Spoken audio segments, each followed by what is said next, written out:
Guten Tag, ganz herzlich willkommen in der Baumusterzentrale. Das ist der Brownback Lunch und heute geht es um ein Thema, das uns in praktisch jedem Projekt früher oder später beschäftigt, nämlich Brandschutz. Am heutigen Anlass werden wir speziell und spezifisch eingehen auf die Thematik von Holzwerkstoffplatten im Innenbereich. Und das ist ein sehr dynamisches Thema aus zwei Gründen. Einerseits haben seit 2015 die Brandschutznormen geändert, andererseits produziert die Industrie immer neue Produkte und auch neue Systeme, die eben diesen neuen Anforderungen gerecht werden. Die Firma Speragiago ist auf diesem Gebiet führend. Sie bieten eine große Palette von Holzwerkstoffplatten an, die eben diesen Feuerwiderstandsklassen geprüft sind.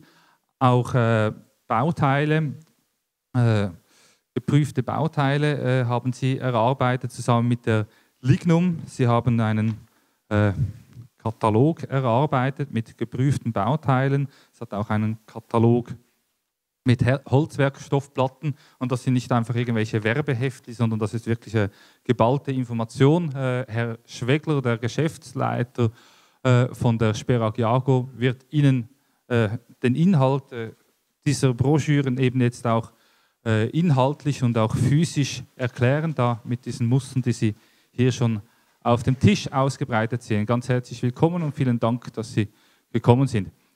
Bevor ich die Bühne freigebe an Sie, möchte ich auch noch nos prochains référents begrüßen.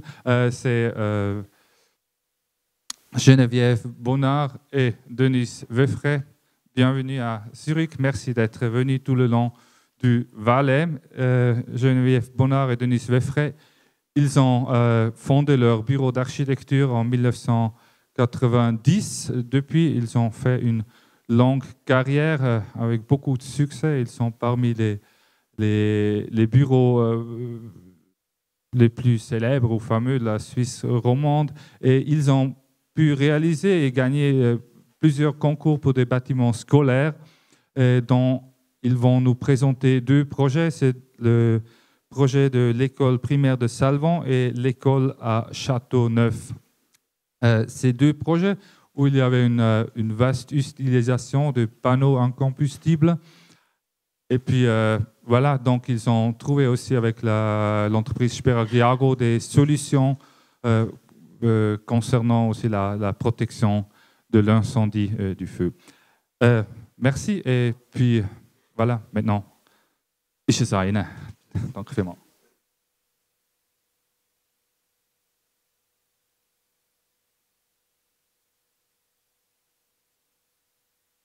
Es freut mich, hier bei Ihnen sein zu dürfen heute. Unsere Firma und unsere Produkte vor allem, was Sie am meisten interessiert, die Brandschutzprodukte, die wir haben, Ihnen vorzustellen. Als erstes möchte ich noch kurz schnell auf unsere Firma eingehen, die Speragiago. Ich hoffe, die meisten kennen die Firma schon.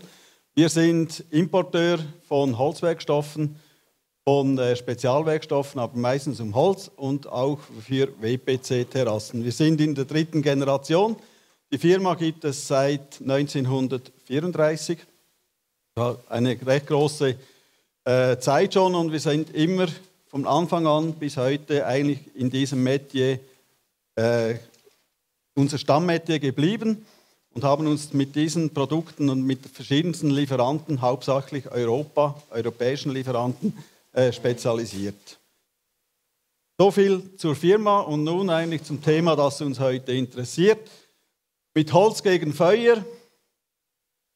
Tönt ein bisschen komisch, denn das Schmine zu Hause, was nimmt man dazu? Man nimmt Holz, damit es schön gemütlich wird.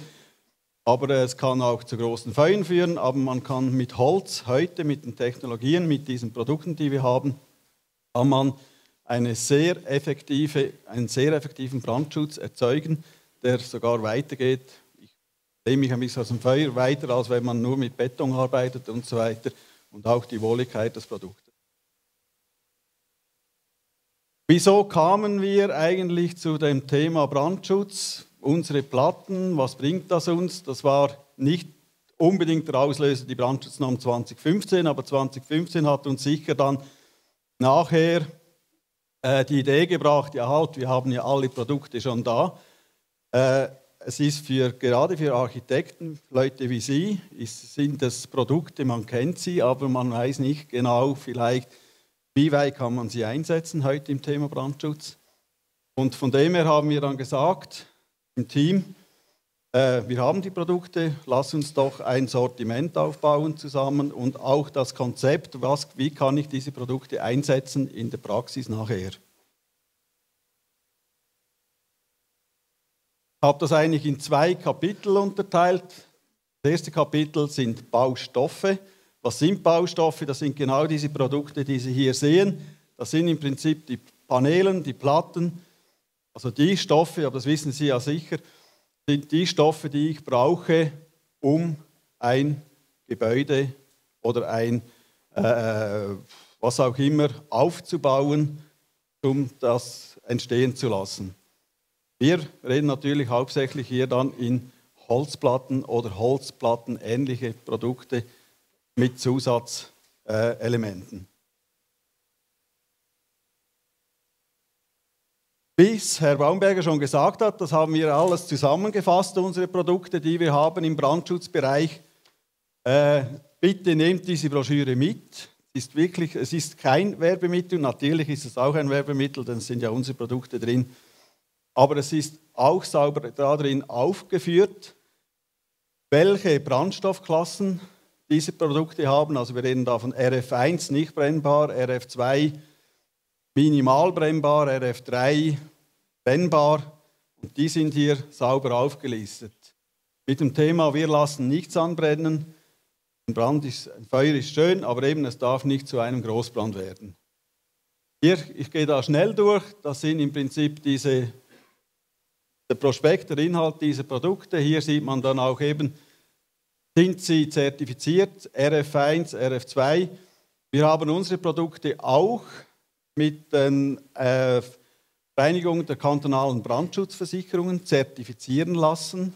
Also die meisten Produkte haben die VKF-Nummer, was natürlich für uns gerade mit der Brandschutzverordnung 2015 eminent wichtig ist. Dann hat man die Sicherheit, die entsprechenden Schweizer Normen.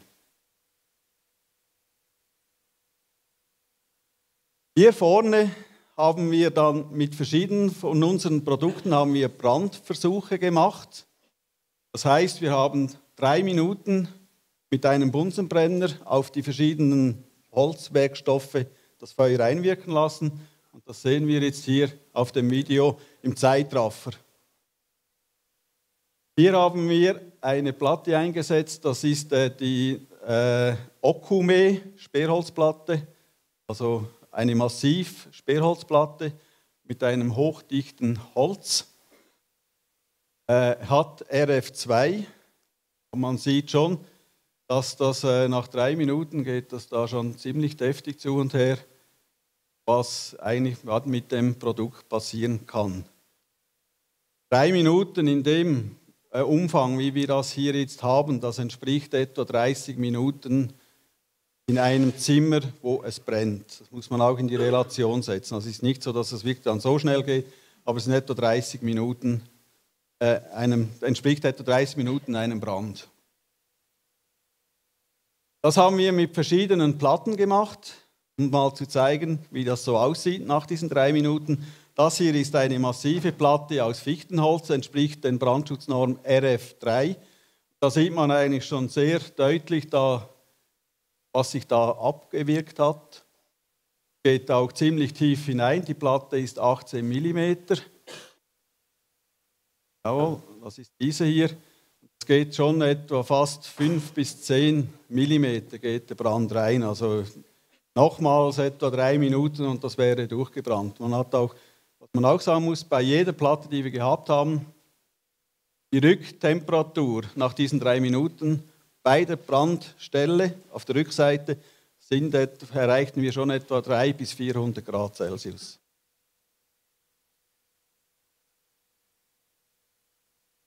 Gut. Hier dasselbe nochmal, dieselbe Platte einfach mit der Nahaufnahme. Man sieht da wirklich, was da passiert nach 3 Minuten. Da geht schon einiges ab. auch für uns war das recht interessant, dass wir das gesehen haben. Wir haben das mit verschiedenen Platten gemacht. Da haben wir eine ganz normale OSB-Platte, die sehr viel eingesetzt wird, auch gerade im Innenbereich heute.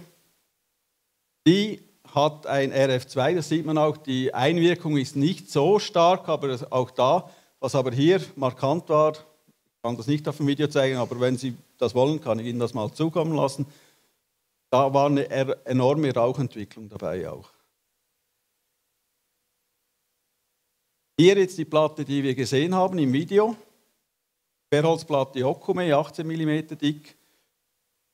Auch die hat, man sieht, das ist ein dichtes Holz, hat schon einen besseren Effekt als die beiden Platten zuvor. Aber auch hier ist der Brandeffekt relativ stark. Und dann komme ich zu dem Produkt, das ist das Vermipan. Vermipan, das ist im Prinzip ein Silikat aus Eisen, Magnesium, Calcium und Aluminiumsilikat. Ist eigentlich besser bekannt als Glimmer. Das ist dieselbe Substanz, die man einsetzt als Glimmer bei der Elektroindustrie als Isolationsmittel. Mit diesem Stoff kann man heute eine Platte erzeugen, ist relativ brüchig, aber die hat RF1, also da kann man wirklich draufbrennen. Und diese Risse, die Sie hier sehen, die sind erst entstanden nach dem Brandversuch. Beim Abkühlen hat es dann Spannungsdifferenzen gegeben. Aber die Platte, die widersteht dem Feuer zu 100%. Da kann man also wirklich, ich behaupte, stundenweise draufbrennen, passiert nichts. Was aber passiert natürlich, die Wärme geht durch. Auch dort hatten wir bis zu 400 Grad nach dem Brandversuch.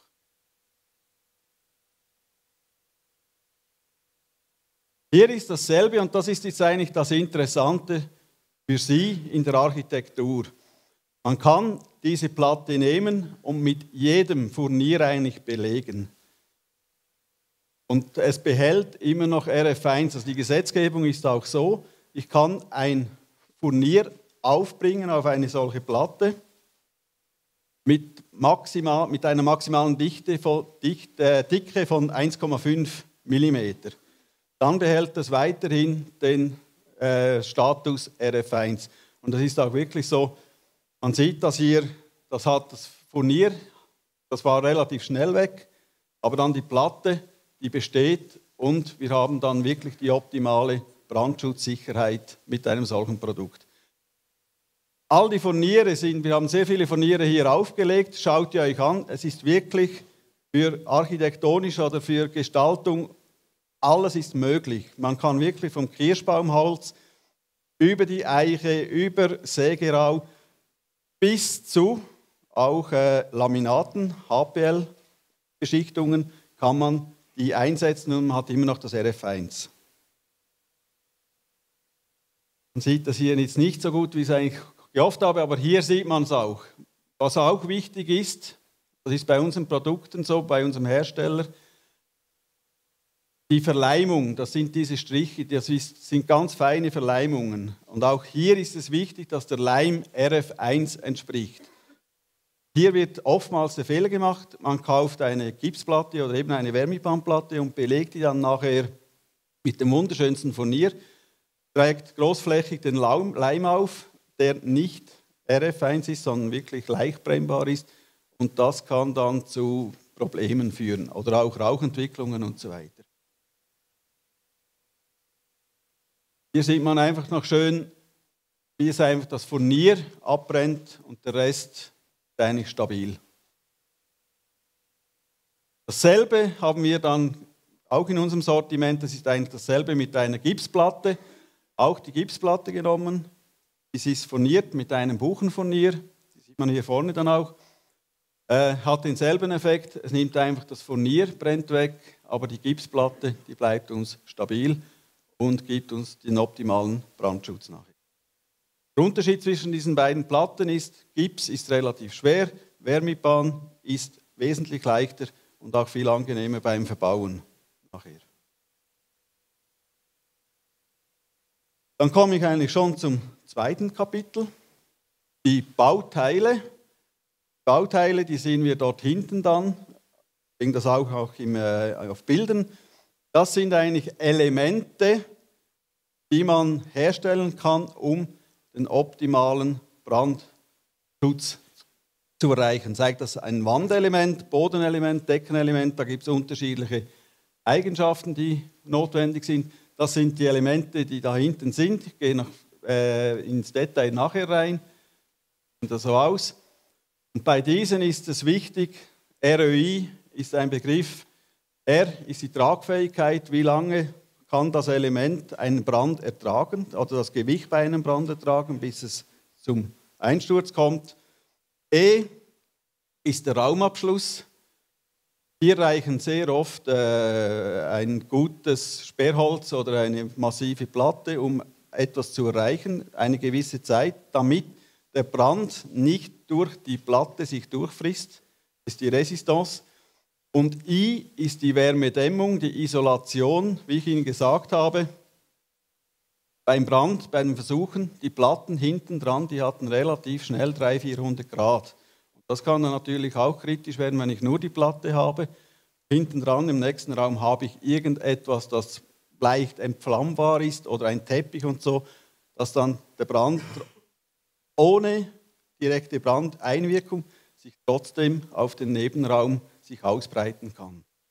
Dafür sind dann diese Elemente von Nutzen.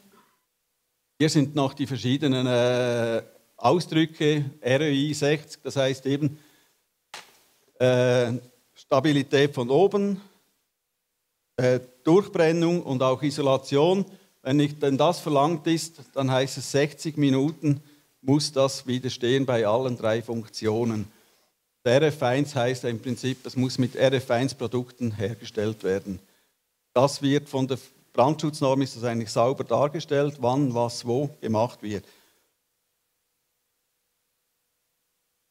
Noch schöner ist es für Sie dargestellt in dieser Broschüre hier drin, die wir zusammen mit Lignum erarbeitet haben.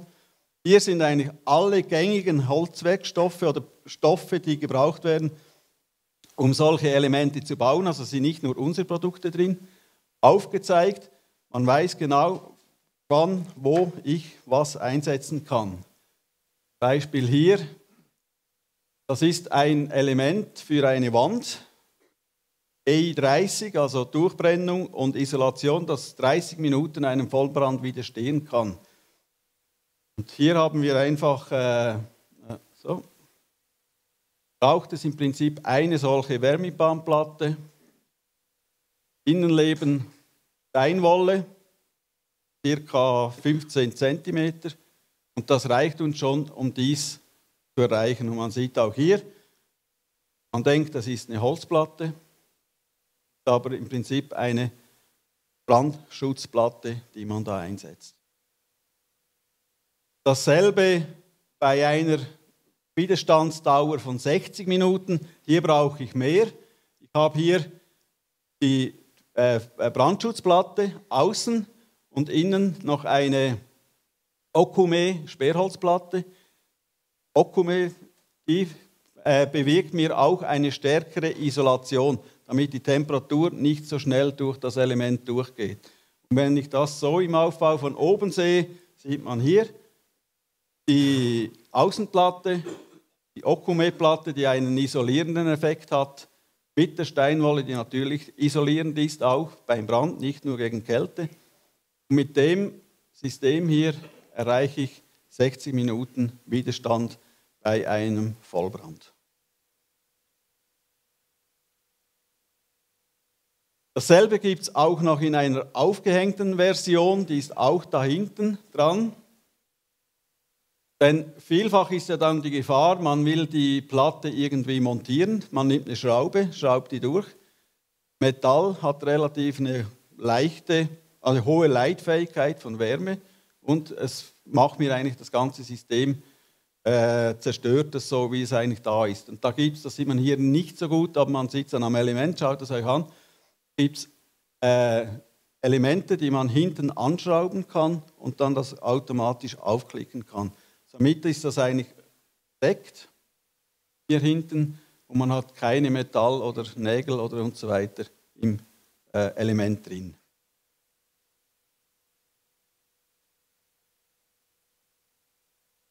Ich komme jetzt eigentlich schon zum Schluss. Das ist jetzt wirklich sehr vieles im Zeitraffer. Ich kann hier dazu noch sagen, eine Aufgabe von uns bei Sperag Jago ist es natürlich, diese Produkte auch unter den Markt zu bringen. Aber wir haben einen großen Außendienst, der da ist für Sie.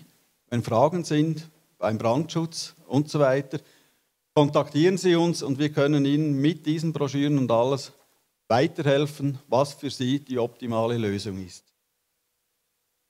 Brandschutzplatten und Unterlagen von Sperag Jago und Lignum. Ich nehme das wirklich auch dabei, denn das ist zusammen erarbeitet worden mit Lignum, zusammen mit der ETH in Zürich. Das ist alles durchgetestet, auch durchberechnet bei der ETH hier oben. Helfen, die Brandausbreitung zu verhindern. Also wir können Brand nicht vermeiden, aber wir können helfen, die Brandausbreitung zu verhindern. Holz kann in allen Formen und Arten und Varianten im Innenausbau verwendet werden. Ich glaube, das ist ein Riesenfaktor, eine Riesenchance. Bis jetzt hat man vielleicht gedacht, man nimmt eine Gipsplatte und muss dann irgendwie mit Druck, mit Farbe und so das erreichen. Nein, Holz kann in jeder Variante verwendet werden. Somit hat man ein markant erweitertes Sortiment im Brandschutzbereich. Man hat alles offen, es ist wirklich frei, die Fantasie ist freigesetzt. Die Fachsicherheit, die Platten sind nach VKF geprüft. Wir haben RF1, RF2 mit der VKF-Nummer und wir haben ein markant höheres Fachwissen jetzt mit dem erreicht, und Planungssicherheit für die Planer, für die Architekten und auch für die Verarbeiter. Brände, die können nicht verhindert werden. Brände gibt es. Dafür ist aber meistens jedes Individuum, also wir oder wer auch immer, dran schuld.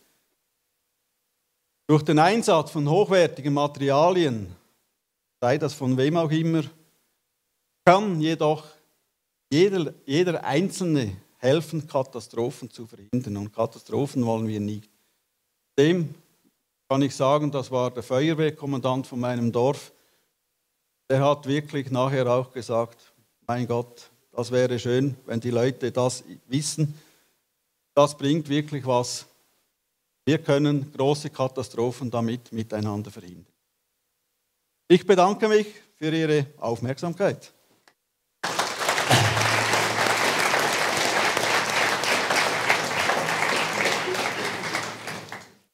Je ne sais pas si on t'annonce.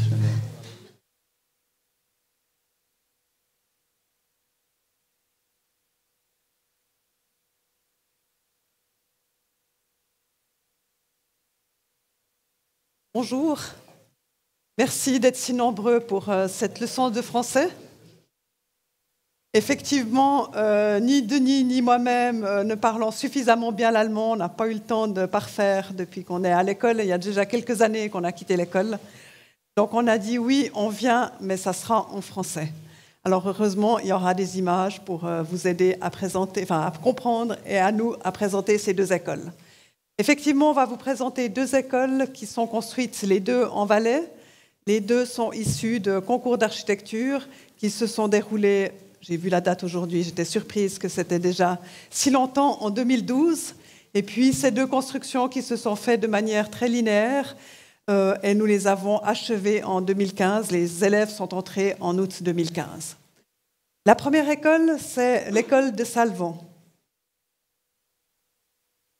Alors, Salvan, c'est un village qui se trouve en altitude. On est à 900 mètres à 900 mètres d'altitude, au-dessus de la plaine du Rhône. Vous la trouvez ici, la plaine du Rhône. Et ici, en fait, on a cette vallée, la vallée du Trien, avec le premier village que l'on trouve sur la route qui s'appelle Salvan. Ensuite, on a les Marais-Côtes et puis fin haut. C'est un village qui est accessible depuis la plaine par la route, bien sûr, et puis aussi par le train. C'est le train qui relie Martigny à Chamonix. C'est un point important parce que cette vallée a vraiment joui au début du siècle passé d'un développement touristique puisqu'il était relié à Chamonix. Et en fait, on trouve dans chacun de ces villages des restes de cette histoire touristique avec soit des hôtels, soit des pensions qui ensuite ont été retransformés en logements. L'école se situe en dessous du centre du village, que l'on sent juste ici, sur le haut. Elle se situe donc à l'entrée par la route, ici, qui atteint Salvan. Et puis on est directement à côté de l'école qui a été construite en 1930, qui était l'école primaire pendant beaucoup d'années. Et puis cette nouvelle école, cette nouvelle construction a en fait remplacé un bâtiment des années 60. L'école avait été de 1930 à 1960 dans ces bâtiments. Puis ensuite, en 1960, ils avaient construit un nouveau bâtiment qui était d'une architecture assez intéressante, mais qui avait tellement de problèmes constructifs qu'elle était devenue complètement obsolète. Et petit à petit, il y avait des entrées d'eau partout. Et il a fallu que la commune se décide à la reconstruire. Et c'est pour ça qu'elle a organisé en 2012 ce concours d'architecture. Il faut dire que c'est un village quand même de, on dirait, moyenne montagne, mais qui a quand même des problèmes de population. Et elle a la chance, en fait, d'avoir un barrage en dessus, le barrage d'Émosson. Et à un moment donné, ils ont retouché des dividendes sur ce barrage. Et en fait, avec ça, la commune a décidé de reconstruire l'école, aussi pour attirer des gens depuis la plaine et offrir vraiment un service complet scolaire au sein du village, puisque l'ancienne école a été transformée en crèche et en maison intergénérationnelle. Voilà, là on est dans ce village avec le vieux village ici. Le village de Salvan est caractéristique pour ses maisons hautes, dont certaines, celle-là, étaient un hôtel avant d'être retransformées en logement. Et en fait, on a voulu travailler avec cette silhouette et cette caractéristique pour composer notre école, qui est bien sûr un programme beaucoup plus grand par rapport aux autres logements qui sont des choses beaucoup plus ponctuelles. Donc ces maisons hautes en maçonnerie nous ont vraiment inspirés pour faire notre école et reprendre cette silhouette quasiment à l'échelle des maisons hautes du village, et puis ensuite une partie plus basse qui compose et qui annonce aussi le programme de l'école. Donc on a effectivement un terrain en pente avec l'arrivée ici, une place basse et un mur de soutènement. Ensuite, le programme sportif avec une salle donc pour le sport, pour la gymnastique de l'école, mais aussi comme salle polyvalente pour la commune. Et puis ensuite, ce corps supérieur qui reprend les classes avec son préau supérieur en lien avec l'école des années 30. Cette coupe longitudinale exprime exactement ce que je vous ai expliqué pour la mise en place du programme. Ici, c'est le préau inférieur avec la salle de gymnastique et son foyer. Puis, comme elle est salle polyvalente, elle a une scène. C'est vraiment une salle de village. Et puis, on a ensuite le préau supérieur avec l'école qui se déploie sur 3 niveaux. Et puis, cette toiture à 2 pans qui se transforme ensuite en ces multiplombs. Je parcours les plans des différents étages un tout petit peu rapidement. Donc on a le préau inférieur déjà qui s'atteint par cet escalier, l'entrée du foyer. Le foyer est équipé aussi d'une cuisine. C'est de nouveau la fonction de salle de village. Il faut qu'il puisse recevoir des mariages, des fêtes dans cette salle. Ensuite, la salle elle-même qui est une 15 par 28, donc une salle de gymnastique classique, et avec son extension en scène qui se referme avec des panneaux. Ici, bien sûr, les locaux classiques d'engins et vestiaires des professeurs. Puis ensuite, ici, on est dans la partie de l'école. Une première chose, c'est la bibliothèque, de nouveau une bibliothèque communale au service de la population, et puis les 2 vestiaires filles-garçons liés à la salle de gymnastique. À l'étage au-dessus, lié au préau supérieur, on a bien sûr pour la salle de gymnastique le vide sur la salle, le vide sur la scène et le vide sur le foyer. Et pour cette partie ici, 2 petites salles, une qui est la salle des maîtres et l'autre les salles d'appui. Et puis on continue le parcours par cet escalier. Et ensuite, l'étage type des classes qui se répétera 3 fois avec cet escalier, ce couloir qui amène à 2 classes de 72 mètres carrés, et puis une classe un petit peu différente qui est à chaque fois une classe et une demi-classe pour pouvoir faire des dégagements, par exemple, ça c'est la classe enfantine avec un sous-espace. Et finalement, tout en haut, on a encore une salle de réserve qui sert pour les répétitions de fanfares de la commune. Voilà, alors cette école, on retrouve ces différents niveaux d'entrée, le niveau d'entrée pour la salle de gymnastique, la bibliothèque ici, une deuxième entrée, puis ensuite cet escalier gradin est l'entrée en relation avec l'école. Voilà, vu que cette école, ce bâtiment est pris fortement dans la pente, et aussi suite à notre inspiration des grandes maisons maçonnerie, très naturellement, nous avons pris la décision de matérialiser la façade en béton qui est coulé sur place. Et ensuite, on a la toiture qui est en plaquage zinc titane, en fait, qui commence déjà sur cette façade et puis qui se plie et reparcourt pour finir avec la cheminée, puisqu'on a un chauffage à bois, qui est aussi un chauffage à distance pour une partie du village. Ce béton donc, est coulé sur place et il est traité, là on ne le voit pas très bien, sablé. Et puis on a juste les encadrements qui restent en lice. Ce béton, on a pu travailler avec les agrégats de l'endroit. En fait, à Salvan, il y a une carrière de pierre qui, du reste, actuellement sert à une construction très importante à Zurich, qui est le nouveau, ou le futur palais de justice et de police, qui sera complètement en pierre de Salvan.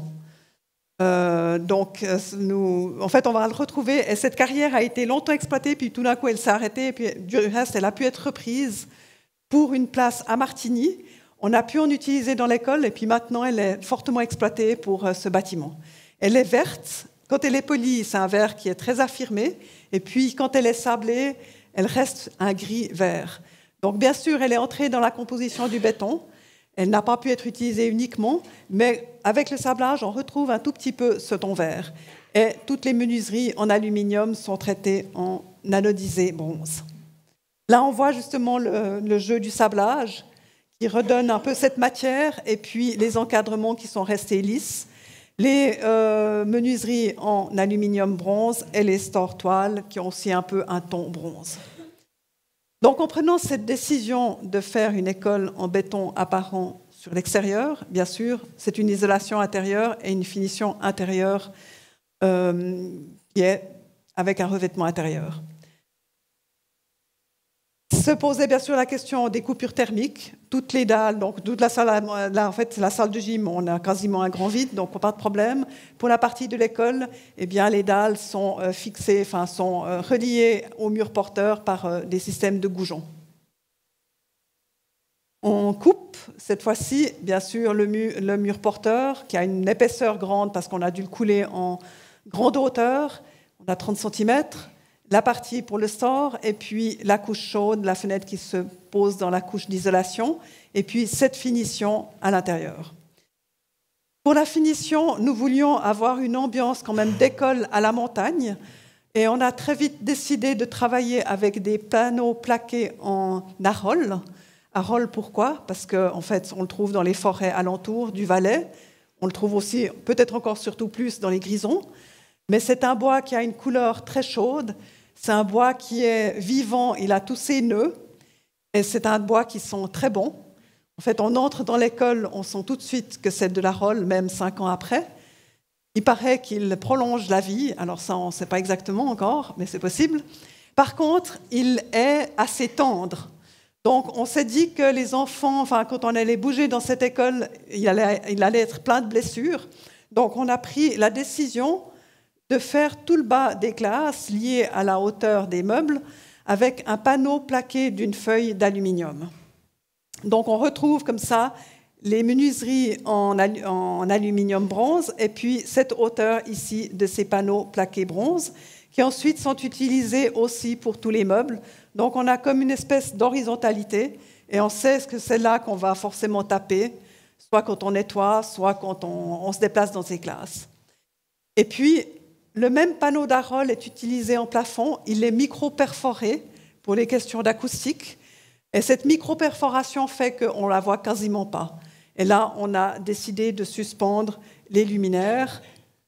Voilà, on retrouve dans une autre orientation cette même chose. Alors, on a cette espèce de baignoire, on va dire, qui règne à 70 cm de hauteur, qui reprend la hauteur des fenêtres, qui reprend le meuble derrière le professeur et qui vient ici jusqu'au lavabo. Par contre, bien sûr, cette même résolution devait se retrouver dans le couloir, et le couloir est un chemin de fuite. Là, on voulait abandonner, avoir vraiment que la rôle dans les espaces où on est stable, donc dans les classes ou dans la salle de gymnastique, mais par contre, dans les espaces de circulation, de rester avec l'autre panneau, c'est-à-dire ce panneau plaqué de cette feuille d'aluminium. Bien sûr, ce n'était pas possible de le plaquer sur un panneau de particules, et là, on a fait effectivement appel à Sperag pour nous résoudre notre problème, et c'est là qu'on a pu le plaquer donc, sur un panneau tel que le Vermipan. Et ça nous a sauvés, effectivement, pour rester avec cette relation légère et avec cette même résolution de panneau. Et on retrouve ce panneau ici, jusque sous la toiture, de même que l'habillage de la charpente, puisqu'ici on a une charpente bois. Et puis, on le voit, si on agrandissait l'image, qu'on est aussi perforé dans ces parties-là pour être aussi donc, acoustique et phonique. Voilà la coupe, en fait, sur la partie du couloir. On voit ici que ce panneau, donc on retrouve notre mur porteur en béton, l'isolation, le panneau de finition, l'intégration du luminaire ici qui rétroéclaire le plafond, et puis le banc, tout est habillé avec le même matériau. Ici, les détails. Donc, on a fait un jeu de calpinage qui reprend un panneau horizontal, les plus grandes dimensions possibles, et puis un jeu qui joue avec des quinconces, et puis qu'on va jusque sous la pente de la toiture. Donc, ça demande tout un dessin parfait. Voilà cette ambiance de couloir où on retrouve le mur porteur entre classe et couloir en béton. Et puis, quelque part, c'est un peu un jeu de brillance et de matière très proche. Tout le bois, tous ces panneaux plaqués sont complètement plaqués avec des joints serrés. On a des surfaces quasiment unies. Et puis, cette lumière qui se trouve ici, la porosité qu'on cherche entre les classes et le couloir pour avoir ces grandes fenêtres qui sont aussi des fenêtres coupe-feu et ces huisseries qui sont appliquées contre le mur en béton. Et puis, au sol, la commune nous a demandé, elle nous a dit, on va se payer le luxe d'utiliser notre pierre de Salvan pour les sols. Alors là, vous la retrouverez comme vous le retrouverez en version polie, telle que sera la façade, en fait, de ce bâtiment que j'ai nommé tout à l'heure, qui est en train de se monter, en fait, on l'a vu tout à l'heure depuis le train. Comme c'est quand même un matériau assez classique dans une architecture très contemporaine, alors on a décliné avec des rectangles qui s'ouvrent légèrement et puis qui jouent aussi bien avec notre géométrie de couloir qui n'est pas complètement orthogonale. Voilà, avec des effets sculpturaux entre les parties de panneaux plaqués aluminium et ces parties en béton, et un jeu du fait qui se déporte par rapport à la portée sur le mur. Pour la salle de gymnastique, même résolution, on retrouve de nouveau la rôle. Là, on n'avait pas de problème de voie de fuite ou de feu. Et puis, on retrouve nos 3 pans. Ce n'est pas tout à fait les mêmes pans qu'à l'extérieur. Là, on a voulu rester plus calme. Les luminaires sont intégrés dans les plafonds. Et puis, on a une fenêtre qui est sur toute la longueur. Et là, on voit qu'on retrouve de nouveau les mêmes panneaux en aluminium, de nouveau pour protéger la rôle, qui est trop tendre. Si on se jette contre la paroi, on risque de la marquer. Et un sol, bien sûr, de salle de gymnastique qui reprend un ton tel que l'aluminium. Un autre point de vue de cette salle de gymnastique, avec les luminaires qui sont encastrés et qui redescendent, qui affirment le jeu des géométries, et cette partie en plaquage aluminium qui se retrouve avec les hauteurs de menuiserie.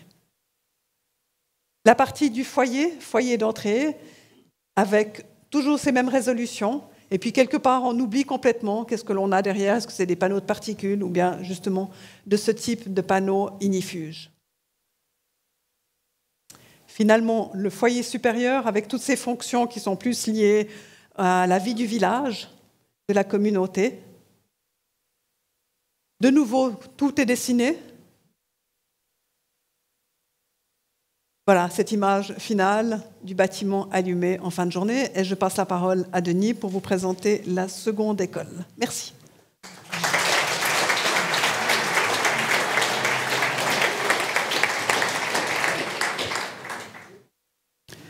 Bonjour, donc comme vous l'a expliqué Geneviève, moi aussi je vais vous parler en français. Je vais essayer d'être un peu plus rapide que mes prédécesseurs, sinon vous allez être tous très en retard au travail cet après-midi. Alors, on va redescendre en plaine. On redescend en plaine, on atterrit à Châteauneuf, donc Châteauneuf-Comté. C'est la même commune, c'est une commune qui est proche de Sion, dans la proximité de Sion, qui était un petit village, mais qui a tendance à devenir de plus en plus une petite ville. C'est une image des années 60, donc là on voit en fait comment était la répartition au niveau géographique à l'époque. Donc on avait vraiment quelque chose qui était encore relativement très peu construit, avec des champs, des surfaces agricoles, enfin des choses qui étaient vraiment très peu construites. Et puis ça c'est les années 80. Là on voit déjà une densification assez forte au niveau de la plaine, donc avec cette jetée de maisons individuelles qui colonisent en fait toute la plaine, qui vont jusqu'aux coteaux, jusqu'aux vignes. Et puis on commence à lire en fait le développement de Châteauneuf. On avait ici Comté, et puis ici on a le développement de Châteauneuf qui se développe, donc qui est la même commune, mais qui est une espèce de satellite de ce village. Et puis ici on sent une chose qui commence à croître. C'est une zone commerciale très importante qui est en fait la zone commerciale de Sion. Et cette zone commerciale, elle a déjà une école qui est très proche, en fait, c'est l'école de Châteauneuf, et qui se situe en périphérie de cette zone commerciale, et où l'on voit déjà le terrain qui est ici à disposition, qui est un terrain de réserve, et qui va nous servir de terrain lors du concours de cette école quelques années, enfin, une vingtaine d'années plus tard. Ça, c'est la situation il y a quelques années, il y a 2-3 ans, quand on a terminé l'école. Donc là, en fait, on voit ce mitage très, très fort au niveau du paysage. On a vraiment une densité très forte de villas qui colonisent et qui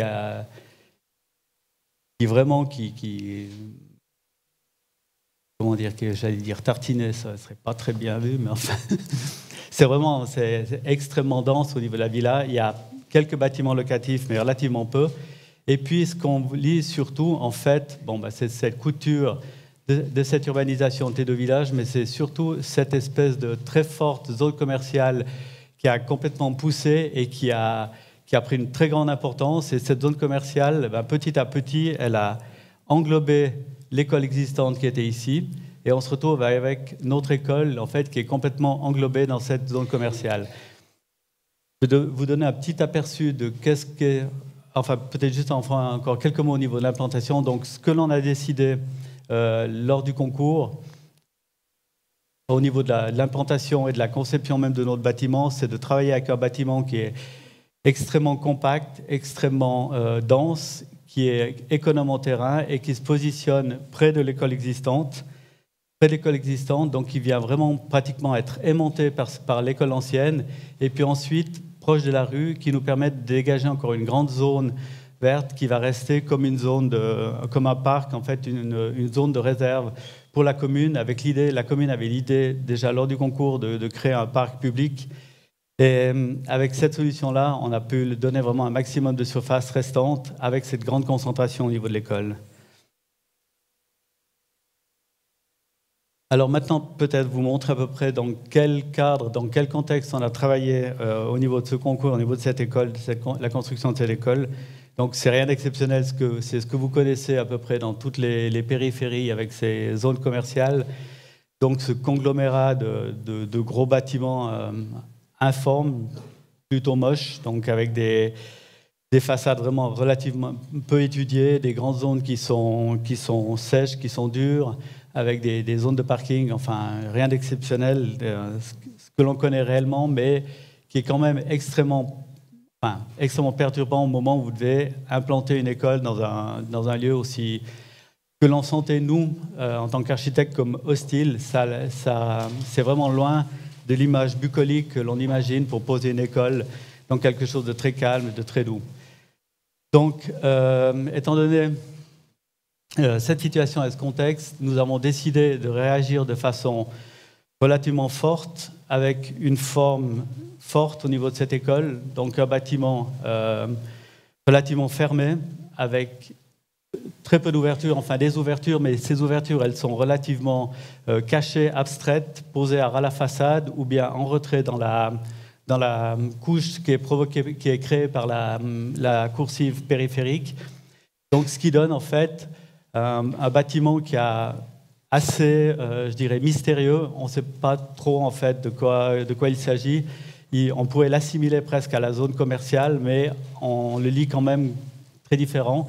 Et puis en fait, cette peau très forte, cette forme très forte, elle trouve un contraste très fort à l'intérieur avec la matérialisation des salles de classe, enfin tout l'étage où on cherche de la lumière, du soleil et beaucoup d'ouverture. Alors, comment est-ce qu'on a réussi à travailler avec pour arriver à densifier pareillement le bâtiment et puis arriver à avoir cette concentration? On a travaillé par superposition.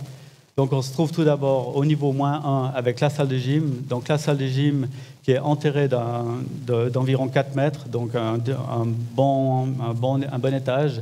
Et puis ensuite, sur la salle de gym, on a posé l'UAP. L'UAP, c'est l'unité d'accueil pour élèves.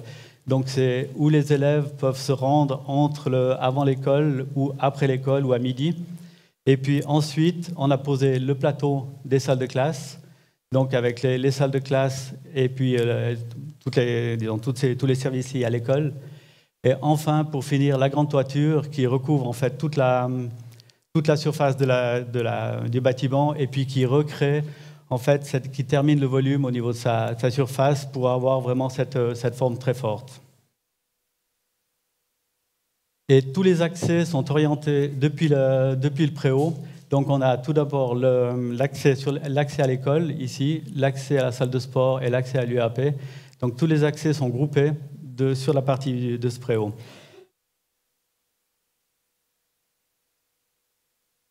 Et ça, c'est l'entrée de l'école, donc avec l'entrée le matin de tous les élèves qui attendent pour prendre le grand escalier et puis se rendre à l'étage supérieur. On fait un tour des plans. Donc, le niveau inférieur de la salle de gym, donc à nouveau quelque chose de classique et quelque chose de connu au niveau du plan. Donc, on a la double salle de gym, une double salle de gym qui peut être divisée en deux par un rideau, à nouveau un système classique. Les surfaces de circulation, ici toute la partie sanitaire publique pour la partie du foyer supérieur, et puis ensuite le couloir d'accès qui donne un accès aux vestiaires, aux locaux d'engins et aux locaux techniques. Ensuite, à l'étage, les niveaux de l'entrée. Donc on retrouve les 3 entrées, donc l'entrée principale de l'école, avec le grand escalier qui vous amène à l'étage supérieur, l'entrée directe de la salle de gym qui donne sur le grand foyer, et puis ensuite l'entrée de l'UAPE qui donne dans ce grand espace de l'UAPE, qui est un espace ouvert, fermable, à multiples usages, où l'on peut à un certain moment, par des cloisons coulissantes, faire dilater ou refermer certains espaces pour que les élèves puissent être tranquilles dans certaines périodes. Et ensuite, l'étage des classes. Là, on a 8 classes à l'étage, donc 4 classes à l'est, 4 classes à l'ouest. Et puis, en fait, ces classes, elles donnent toutes dans un grand espace qui est structuré et puis divisé par différents sous-espaces. Donc là, on a 4 patios qui nous donnent une lumière intérieure, étant donné qu'on a cette grande profondeur qui est générée par la surface de la salle de gym. Donc on a ces 4 patios et puis on a des espaces annexes aux salles de classe qui sont des espaces en liaison directe avec les salles de classe, mais aussi en liaison avec les espaces de distribution et qui sont des espaces où l'on peut faire du travail de groupe, où certaines activités annexes peuvent être organisées dans ces sous-espaces. Et puis, bien entendu, étant donné qu'on avait cette surface à disposition, on l'a utilisée pour faire un grand espace. Ce n'est pas un simple couloir. On a des vestiaires qui sont positionnés dans ces parties de sous-espace, mais c'est un grand espace où les classes, elles peuvent en fait se l'approprier et ensuite faire des activités en dehors de la classe. C'est vraiment décloisonner l'espace de la classe. Et toutes ces surfaces, en fait, ici, sont vitrées, ce qui fait qu'on a une grande transparence. On peut jouer, il y a des rideaux que l'on a posés pour pouvoir, à un certain moment, selon certaines activités, se refermer, mais on a une transparence totale sur tout l'étage. Ensuite, la coupe, peut-être la coupe, un peu de détails sur la coupe, étant donné qu'elle explique bien une chose. Au niveau structurel, on a travaillé avec une structure, c'est un bâtiment qui exprime extrêmement peu ses structures, c'est un bâtiment où on a cherché à chercher une certaine abstraction et à être aussi très surfacique. Donc, on a gommé tout ce qui était structure. Donc, étant donné que les structures étaient gommées, on a fait quelque chose de très, très simple au niveau structurel. On a chaque fois travaillé avec le matériau idéal dans son contexte. Donc, toute la partie inférieure qui est prise dans le terrain, on est en béton, ainsi que les cages d'escalier, la cage principale et la cage secondaire, pour stabiliser le bâtiment au niveau parasismique. Et puis ensuite, on a pris des poutres en métal, parce qu'à nouveau, c'était le système le plus économique, le plus rationnel. Donc, on a des grandes poutres en métal qui portent la structure de la salle de gym. Et puis ensuite, tout en haut, vous allez me dire, le dernier matériau qu'on n'avait pas utilisé, c'était le bois, il arrive. Donc, tout l'étage est en bois, toute la structure est en bois, étant donné qu'il fallait qu'on arrive avec très peu de charges sur la dalle de la salle de gym, parce qu'il est clair et net qu'arriver avec des grandes charges plein centre de la salle de gym, ça aurait encore augmenté la hauteur statique des poutres. Donc, tout cet étage a été construit entièrement en bois, avec du charbon de bois et des ossatures bois. Je redescends dans les différents étages. Donc, l'étage d'éclairage, avec ce que je vous expliquais, donc ces transparences et ces grandes ouvertures, cette ouverture totale de l'intérieur sur l'extérieur et aussi sur le ciel, sur les patios. Les patios aussi sont des espaces que l'on peut utiliser pour faire la classe à l'extérieur. On a une couverture sur les patios qui nous permet de les protéger du soleil. Donc les profs peuvent donner aussi des cours s'ils en ont envie dans les patios. Ensuite, l'étage de l'UAP. À nouveau, comme je vous l'expliquais tout à l'heure, très surfacique, on n'a aucune structure visible. Et puis l'espace est structuré par les armoires, par les cloisons mobiles, ce qui te permet de jouer soit avec un grand espace, soit avec un espace qui est beaucoup plus sectorisé. Et finalement, tout en bas, la salle de gym, donc, qui est habillée aussi qui est complètement panotée. On ne voit pas du tout la structure. Donc, on a un panneau stratifié en plafond, stratifié brillant, qui reprend les reflets, qui crée des jeux assez intéressants. Et puis ensuite, la partie de la baignoire de la salle de gym, elle, qui est plaquée avec un stratifié de couleur rouge, ainsi que le sol en polyuréthane. Quelques détails rapidement. À nouveau, c'est cette recherche en fait de surface, d'affleurage sur cette école pour vraiment avoir des surfaces qui captent la lumière, qui la font vraiment rentrer dans le bâtiment et qui font vibrer le bâtiment. Donc on voit qu'on a chaque fois travaillé avec des affleurages entre les portes, les panneaux, sur les vitrages, au niveau des vitrages coulissants. Enfin, c'est vraiment tout un jeu de cacher la structure et d'habiller cette structure et puis de rechercher cette continuité au niveau des surfaces. Quelques mots sur l'extérieur. Donc, pour affirmer cette densité, cette force au niveau de la façade, on a cherché un matériau dur, lisse, enfin dur, en tout cas très lisse. Donc, on est parti avec une tôle d'aluminium anodisée. C'est un anodisé collinal noir. Donc, des grands panneaux d'aluminium qui sont posés sans fixation visible, suspendus. Et puis ensuite, par contre, les creux des préaux d'entrée, les creux de la coursive, eux, sont traités avec un panneau blanc. Donc, ce qui permet d'avoir, en fait, cet effet d'avoir vraiment cette espèce de masse noire auquel on a retiré des parties. Et puis, les parties, elles s'expriment avec un matériau beaucoup plus clair, plus lumineux, qui fait qu'à un certain moment de la journée, là, c'est pas très visible sur cette image, mais à un certain moment de la journée, le soleil tape sur le sol qui est jaune et en fait, il éclaire en fait toute cette structure qui peut être vraiment très, très intéressante et surtout qui donne un bâtiment qui révèle en fait son intérieur. Et là, c'est encore plus flagrant de nuit, au moment où on l'allume, c'est clair qu'on a la lecture de ces vitrages que l'on n'a pas nécessairement de la journée.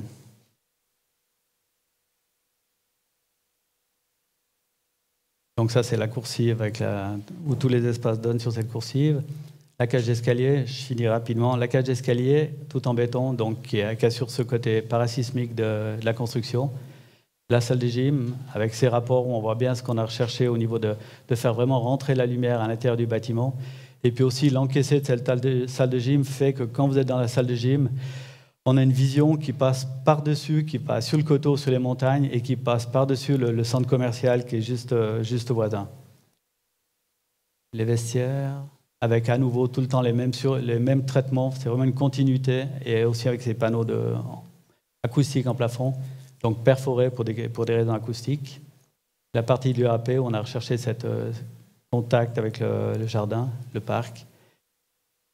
Et puis, avant de terminer, faut que je vous avoue une chose, en fait, c'est que les panneaux que l'on a utilisés sur cette école ne sont pas des panneaux Vermipont. Ils viennent chercher certainement de chez vous, mais ce n'est pas des panneaux Vermipont, parce qu'en fait, cette école, pour différentes raisons, tous les panneaux intérieurs n'ont pas eu besoin d'être résistants au feu, étant donné qu'on avait la coursive. En fait, ce qui s'est passé, c'est pas que à un certain moment, on s'est rendu compte qu'avec tous les vitrages intérieurs que l'on avait, si tous ces vitrages avaient dû être coupe-feu, économiquement, c'était impossible de construire cette école.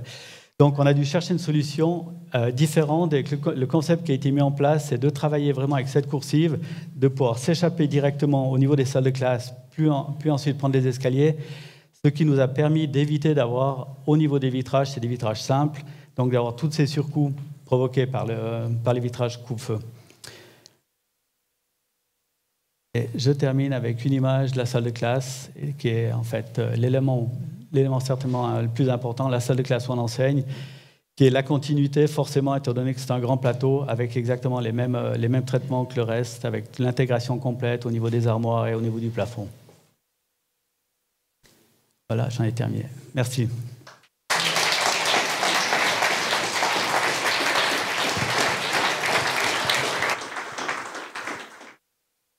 Oui, merci beaucoup de la part de la Baumusterzentrale, Geneviève Bonnard, Denis Weffre et Armin Schwegler. Ich hoffe, Sie gehen inspiriert und nicht erschlagen von diesen sehr dichten Vorträgen heute zurück an die Arbeit. Und ich hoffe auch, Sie haben doch noch etwas Zeit, all diese Muster, die Furniere, die Brandversuche anzuschauen, und freue mich auf einen weiteren Besuch von Ihnen. Ganz schönen Nachmittag. Danke.